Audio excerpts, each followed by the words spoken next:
Hey guys, today I'm going to teach you how to become a cubing superhero with the F2L method.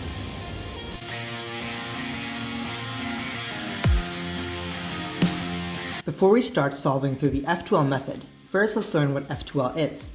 F2L stands for the first two layers in the cube. So this is the first layer and this is the second layer. We go in this order because these are the first two layers we're going to solve. So in the beginner's method, what we do is we find a corner piece, like this piece over here, which has white, blue, and red, and we trigger this piece into its corresponding slot, like this. So right now we solved one layer, and now we have to solve the second layer for that piece. So in that case, this is blue and red, and that's the piece we're looking for. So we can match it up over here, and then we can look on the piece on top. So this is blue, then we look on either side. So this side is blue and this side is green. So we move this piece away from the blue, like this, and then we can trigger our pieces together, and this is how we solve the two layers in beginner's method. Now in advanced method, it's a lot faster. Basically what we do is we find a corner piece, like this one over here, which is white, green, and red. Then we look for an edge piece. So we have to look for the green and red edge piece. So here it is, green and red. Now we have to try and find a way in which we can match up these two pieces so we can easily slot it into its corresponding slot over here.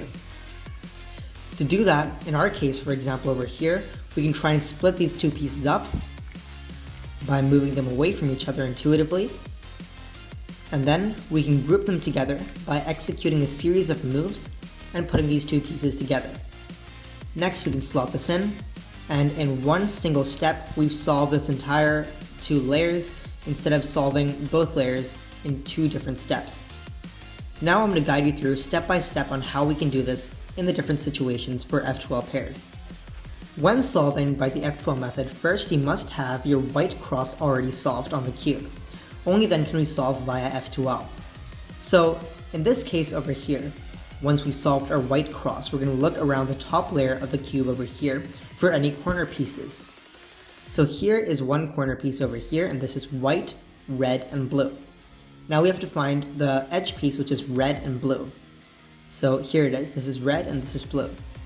In our case over here, we can see that we have our, on top of our pieces, on this piece it's blue and this piece it's red. So we have to try and get both pieces to have the same color on top. So to do that, I'm going to change the color on top for this piece over here. And to do that, I'm going to do a trigger. So we're going to try and intuitively make the same color on top. So in this case, I'm going to do a left trigger. And then I'm going to move it once more, because if I move it down right now, it's going to go down. So I'm going to move it once more, and once more. Right now, as you can see, this piece is over here, and it's got red on top. This piece also has red on top. In our case, right now, we can try and match up these two pieces. Now, as you see, it's it may seem kind of difficult to match up these two pieces, but using a bit of intuition, we can match them up. So what we can try and do is we can move this face downwards. So we're moving this entire face downwards. And then the face with the upper face with this piece, it's going to move towards us. So now this piece is facing towards us, and we can lift this piece back upwards. So now these two are matched together, and we can trigger these two pieces back into its corresponding slot. So we can just twist it over here. And as you see, this is blue and this is red. So here's red, here's blue. So naturally these pieces should go in between this. So to do this, we're going to do a series of moves to put these pieces inside here. So because the slot is in our left side, we're going to do an algorithm which goes like this. L, U, L prime. Right now you can see this has gone into the slot. Now let's try and find our next piece. So in this case, we have this piece over here, which is orange, green, and white. Now we can try and take this piece and we can shift it in order to make this the same color on top as our corresponding edge piece, which if we look around is over here. So on top of this edge piece, it's actually orange. So we can try and make orange on top over here. Now to do this, we can first try and trigger this piece upwards, and then we can move this one more time, because if we move this downwards, it's going to go down. We can move this one more time sideways. And now right now you can see these two pieces are together. However, they have the same color on top. So right now we're going to try and split these two pieces apart, and then we're going to put them back together again. To do that, we're going to move this away so that facing away from us, it's going to be a slot without any pieces already solved. So once we do that, we can try and split them apart by moving this face downwards, and then we can move this edge piece away from us, and then we can move this face back upwards again. Right now you'd notice that these two pieces are now away from each other, and they're in a way in which we can match them up. So right now we can try and match these up by moving this downwards, moving this towards us, and moving this back upwards. Right now we've formed our next F2L pair, and we can trigger this in. So over here it is orange, and over here it's green, so we can trigger this in now. So once again, this is L prime U L. Now we can look for our next piece. So looking around, we can look for another corner piece. Now here's another corner piece over here. It has white on the side, and it's also got red and green. Over here, its corresponding edge piece would be this one. So this has got green and red. As you notice on top, this is red and this is green. So we have to try and match up the colors.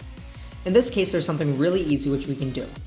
So we can try and shift this over so that the corner piece is facing towards us, and the piece away from the corner piece has no solved pieces. We're doing this because if we do our series of movements now, if there was anything solved here, it'd get dislodged. So making sure there's nothing here, we can move this face downwards, and then we can move this piece away from us. Then we can move this back upwards again. Right now you'd notice that we have red over here and red over here. So what we can do to match them up is we can go like this, and these pieces be matched together. However, we can't move this right now because this piece is dislodged. So what we can do is we can go towards the place they're meant to be in. So it's actually this slot. So as you see, red, and here are the two reds. And then there's green and green over here, and here are the two greens. So this is the slot it's meant to be in.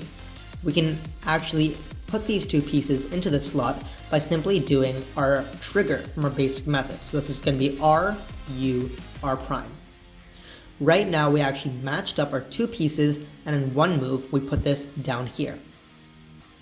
Finally, we have one last case, and in this case we have a white piece on the top.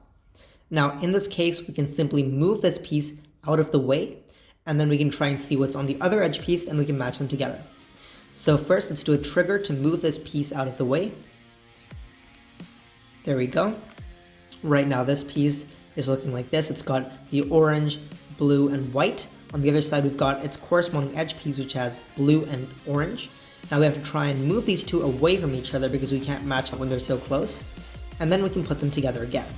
So to move them away, we can move this sideways, like so.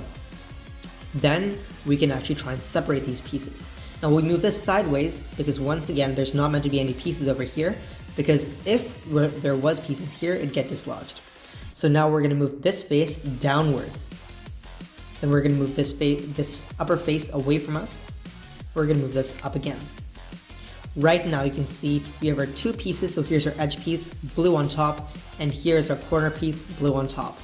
Now, as we did earlier, we can try and match these up by simply moving this face downwards and this face towards us. Now we can move this back upwards again, and these two are matched up, so we have an F2L pair, and we can simply slot this piece in. Right now, here are the basics of solving the entire F2L method. So this is how you can basically solve the F2L method. It's completely intuitive. All you need is one or two small sequences of movements, and you can actually eliminate an entire step in the process of solving the 3x3 Rubik's Cube.